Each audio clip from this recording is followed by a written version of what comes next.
अब इसके जो लोकल लेवल पर स्थानीय कारण हैं,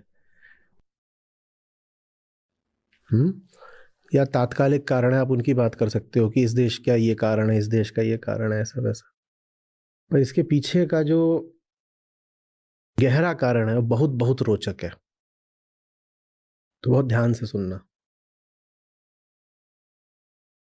देखो, इंसान की जो कॉन्शियसनेस होती है ना, चेतना, वो जब बिल्कुल अपने आरंभिक स्तर पर होती है, सबसे लोएस्ट, न्यूनतम तल पर होती है, तो वो बस बाहर को ही देख पाती है। जैसे कोई जानवर होता है, उसकी जो हालत होती है वैसी हालत होती है। जानवर कहाँ को देखता है? बाहर को। कोई जानवर नहीं मिलेगा जो ये तो छोड़ो कि आत्म अवलोकन कर रहा हो, जो चिंतन भी कर रहा हो बैठ करके, आत्मचिंतन, इंट्रोस्पेक्शन।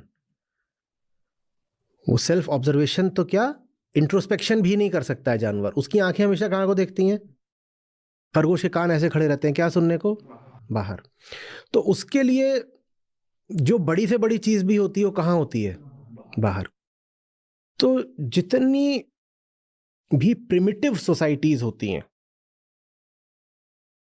उनमें हमेशा जो सर्वोच्च सत्ता होती है ना, उसको बाहर कहीं माना जाता है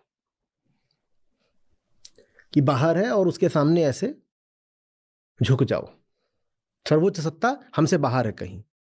तो वो जो एकदम आदिकालीन और प्राचीन समाज थे और उनकी जो सोच थी चेतना की, बिल्कुल शैशवावस्था में, द इन्फेंसी ऑफ कॉन्शियसनेस, वो हमेशा जो ग्रेटेस्ट पावर है उसको अपने से बाहर कहीं देखती थी।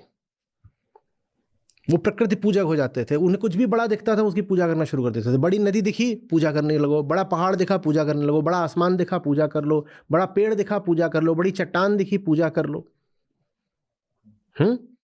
सूरज बहुत बड़ा दिखा, पूजा कर लो। और ये कोई भारत की बात नहीं है, दुनिया भर में ऐसा हुआ है, दुनिया भर में। तो शुरुआत अपने बाहर देखने से होती है। और जब आपकी चेतना बहुत बलवान नहीं हुई होती है, तो आप बस ये चाहते हो कि जो बाहर वाला है शक्तिशाली, वो मेरे प्रति अच्छा रहे। तो फिर आप एक बेनेवोलेंट गॉड की कल्पना कर लेते हो कि है तो वो बाहर, उसकी ताकत बहुत है, और आप देखते हो कि प्रकृति, दुनिया, संसार बीच बीच में आपको दुख बहुत दे जाते हैं। तो आप कहते हो उसकी ताकत बहुत है, वो चाहे तो हमें दंड दे सकता है, कष्ट दे सकता है, लेकिन वो मर्सीफुल भी है।